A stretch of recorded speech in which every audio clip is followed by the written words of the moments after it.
Hello, this is Conscious Conversations. I'm Leslie. And I'm Terry. Today we're going to be talking about how to know if you're living your life's purpose. And the questions we're going to be asking is, what is a life purpose? What are the symptoms of not living your life's purpose? What is spiritual awareness? What is spiritual unawareness? And how do we know if we're on the right track of living our lives purposefully? So we'll be talking about all of these things today. So Terry, what is a life purpose?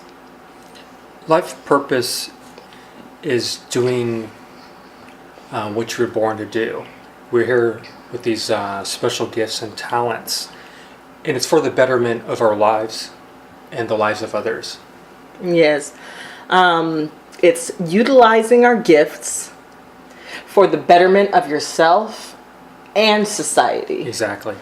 And realizing that we're all connected. Yes, and that's the key. That connection. When we help others, we're helping ourselves. We're improving our lives, and we're spiritually advancing. Yes, and I suppose some people don't know that there's a life purpose to live.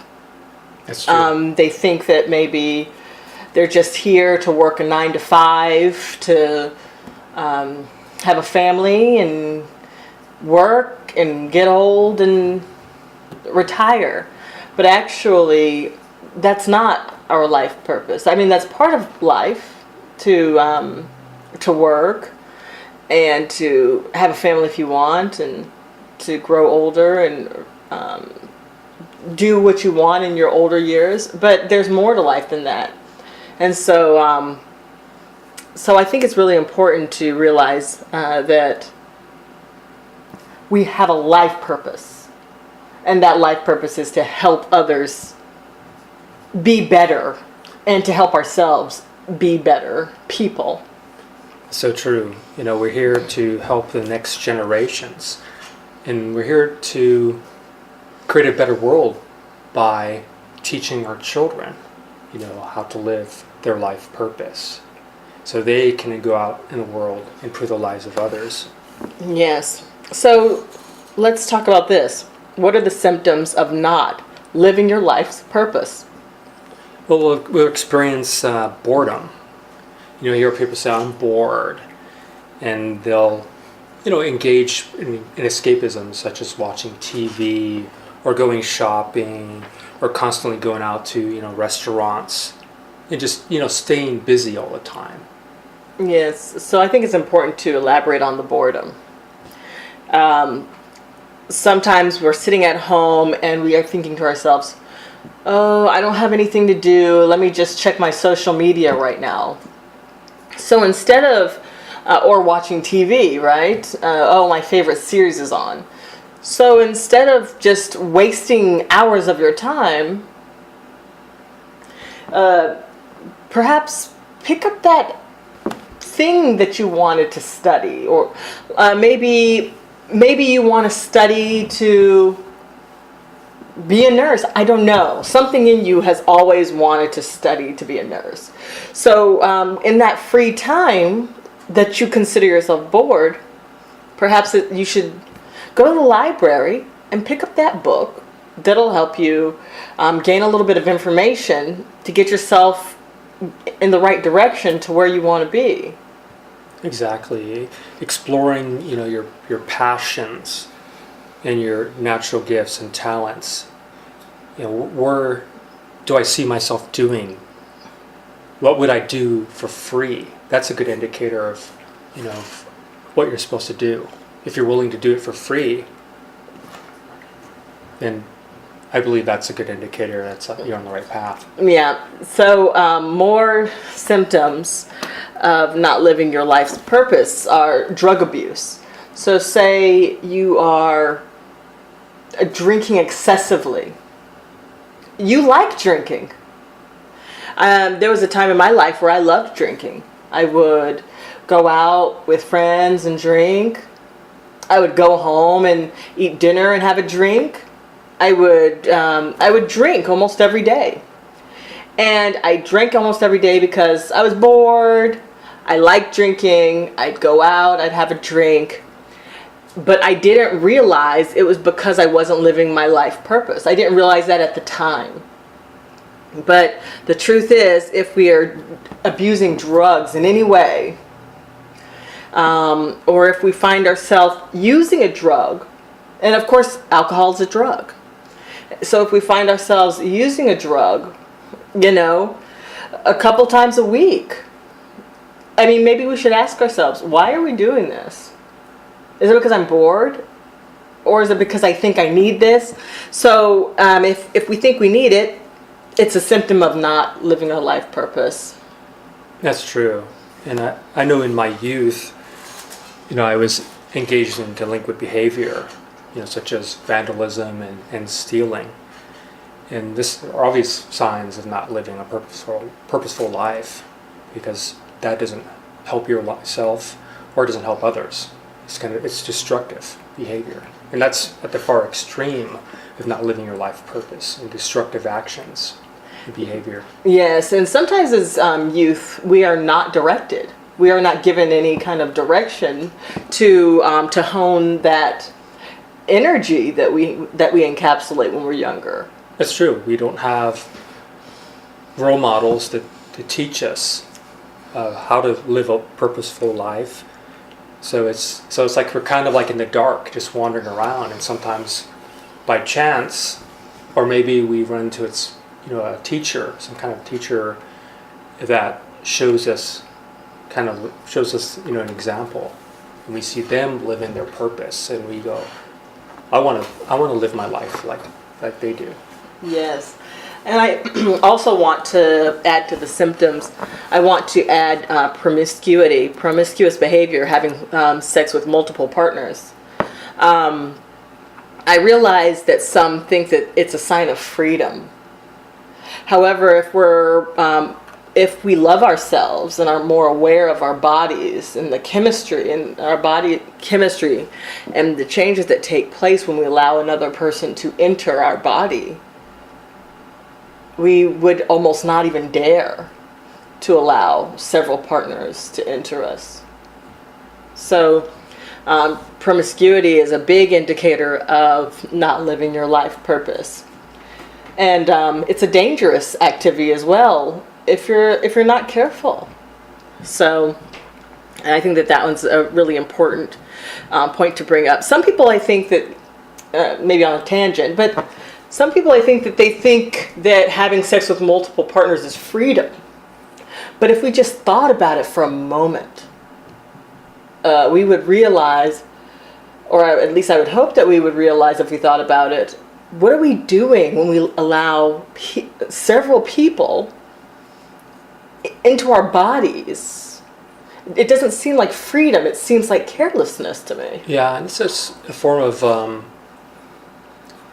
self-disrespect and maybe even self-hate. If you really love yourself, would you do that to yourself? Yes, we would be more selective. Yeah. Like the things we put in our mouth. And I think it's just, I think it ties into our next question, which is about spiritual awareness. Yeah, But I don't want to jump the gun yet, but I just wanted to create a bridge of when you're talking about sex and seeing it as a sacred act. Yes, it is. Yes, we can see it as a sacred act, yes. And loving ourselves is a sacred act. So let's continue to the next question. What is spiritual awareness? So, what is spiritual awareness? It's the realization that you are here to do something beyond yourself for the greater good of others. What do you think about that? Do you agree? Yeah, I agree. Yeah, we're here to help others, because when we help others, we're helping ourselves. And it goes to the realization that everything in life is connected. Mm-hmm. And even quantum physics proves this, that everything is entangled, everything is connected. That what you do, over here is affected over there. Everything, there is no separateness in a sense. And ties everything together, that connectedness of when you are living your life purpose by helping others, you're helping yourself. That's where, the interconnectedness comes in. Yes. When we're more spiritually aware, we are not just doing things for our own benefit. We're beginning to do things for the benefit of the whole. Yes, exactly. And that's the difference. Yeah, and when we're not, if we're not helping others and we're being selfish, then it creates it's a lose-lose situation for everyone. We don't grow, we don't progress, and the others lose out. Yeah. So what about spiritual unawareness? What is spiritual unawareness?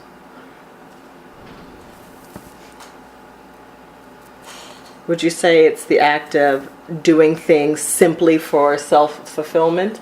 Exactly.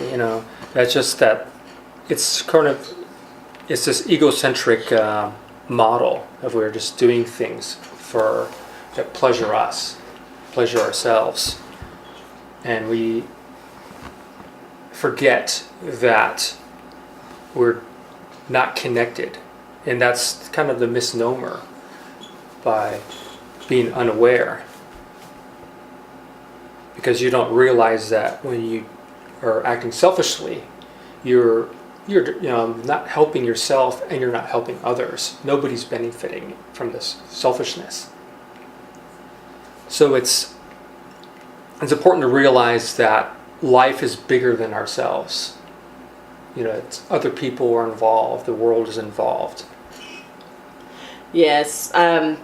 Sometimes when I watch certain movies or certain things on TV. Well, I don't watch TV, but when I see these trailers for movies and stuff like that, I just wonder, how is this benefiting anybody except for the person who's doing it? Yeah, exactly. And so I suppose that has to do with self-fulfillment and self-gratification. Because if we're just doing something to be this big supermodel, or doing something to be this big actor or actress so we can just, have fame, that's gratification, and that's just serving the self. It's not really bettering anyone else's life. Yeah, you're so right. It just these film producers, have to go out and see that they're putting stuff out that affects people's lives. So why not put something out that's going to enlighten people? Just make them live a purposeful life, to inspire them, to empower them, where they walk out of the theater and they go, I want to make a positive difference. I don't want to just live a selfish life. Yes. So, Terry, how do we know we're on the right track of living our life purposefully? What do you think? How do we know we're on the right track? I think it's just this inner self-fulfillment. When you're on the right track, you feel alive, you feel energetic, you feel inspired, and it's just beyond it. Any money. It just feels so good. It's just a natural high. And it's hard to describe in words. I think that it's important that we do describe it in words, though, for the people who are really interested in becoming more self-aware and aware of what their actions. So I would describe it as something that you do for free. So, for example, our hobbies. Perhaps you love sewing, or you love teaching kids soccer, so just something that you do for free. For example, I like to I write children's books. I've got 4 books actually on the market, but I'm not making a lot of money from this whatsoever. It wouldn't pay the bills, but regardless of that fact, I'm writing my 5th book because it's not about the money. It brings joy to my heart, and I know that the children that read it are going to benefit from it greatly, and that's going to enrich their lives as they grow older. Yeah, that's so true. I can relate to you as well. As a writer, I publish, inspirational articles and short stories and guided meditations. And I haven't really made any money on that, but I just love doing it because I know it benefits others. Yes. It inspires them and empowers them, and that to me is just so beautiful, and just it's a beautiful feeling to be able to just be a positive role model. And Yes. And when it makes you feel good, and it's a positive thing, other people can see what you're doing and get that good energy from you feeling good.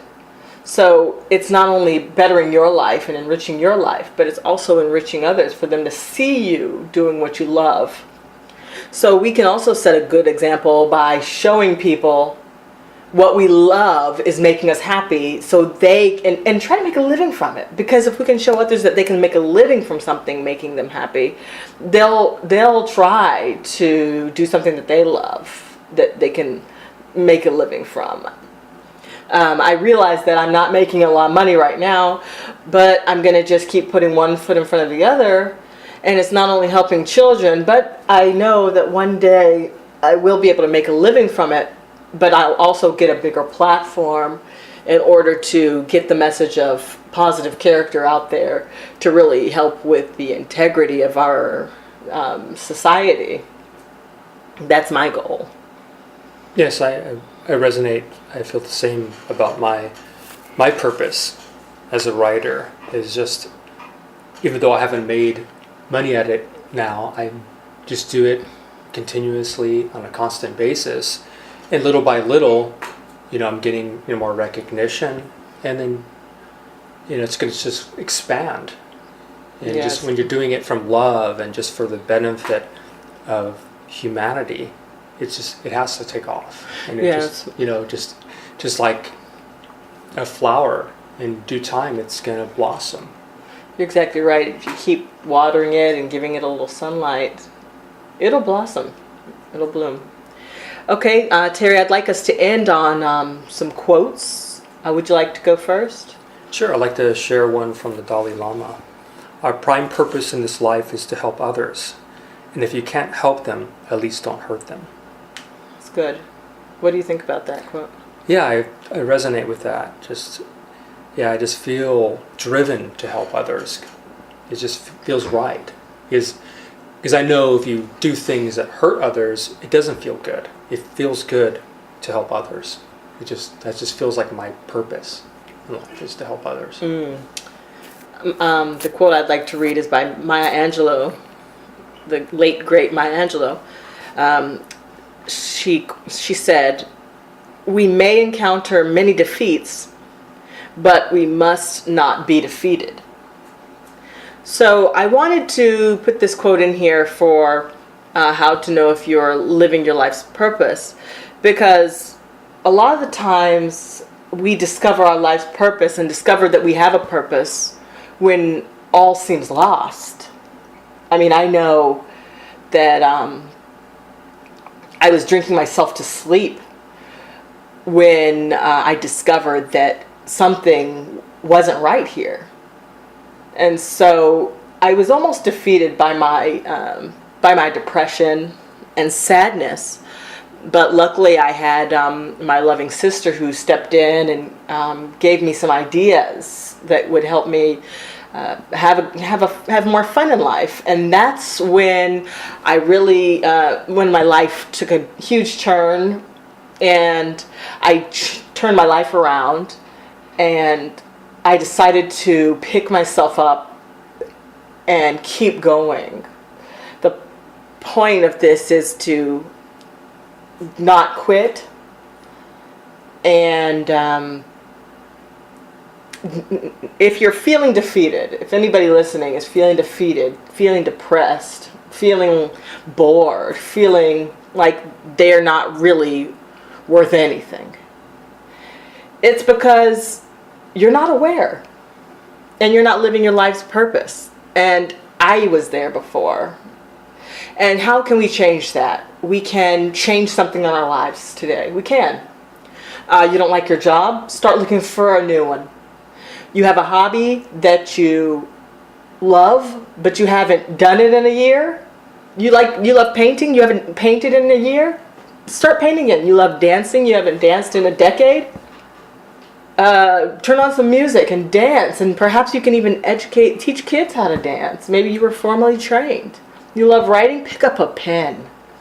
There's something that you can do today to pull yourself out of the slump. I've been there, and I can tell you life gets better if you just keep going. It's difficult for all of us sometimes. It's so true. I mean, I also like to share a story. You know, I in my youth, I engaged in delinquent behavior. And what pulled me out of that was, getting inspired. I found books inspired me. It inspired me to write, and I became more confident as a writer. Writing used to be probably one of my worst subjects in school. I would never have dreamed I would want to be a writer. I just was terrible in writing. I hated it. It just didn't make any sense. But books inspired me to write, and that's how I became a better writer. And connecting with nature, there's something about nature. It's just like nature's calm and still, and it just causes us to self-reflect. And then ideas have come into my mind, just taking a walk in nature, and an art, idea for an article or a short story will come in my mind by just stepping into the silence. And I think that's the key. Instead of just, keeping busy with turning the TV on or always having some kind of noise going on, we have to get alone with our thoughts and just get deep with ourselves. Ask the deep questions, like, who am I? What lights up my world? Just deep questions we need to ask ourselves. And that's when we'll receive the answers. Because if we don't ask questions, how can we expect to receive answers? And I think that's an important point. That's really good. Self-reflection is important. And I think that so many of us are just afraid to look ourselves in the mirror and be honest with ourselves. But perhaps it sounds scary. But this too shall pass. Yes. And then, as a writer, I didn't think I could write a college paper. But our fears are not what we think they are. We're stronger than our fears. We're stronger. We can transcend.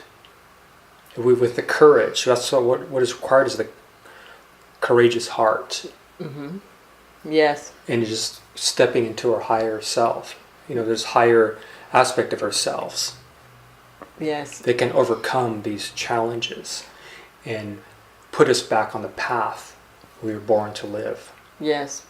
Being our true, authentic selves helps other people become their true, authentic selves. So it's important for us to try to push through the fear of being judged. Yes. And just do it, because when we do it, it'll help another courageous soul to come and do and speak their truth, and that'll inspire more people to come forward and speak their truth. And soon we'll be better than the judgmental society, and we can work on being better as a whole. Yes. And we may fall off the horse, but we just get back on. Yes. It's that simple. Thank you so much, Terry, for the conversation. Thank you, Leslie. Until next time, everybody. Bye.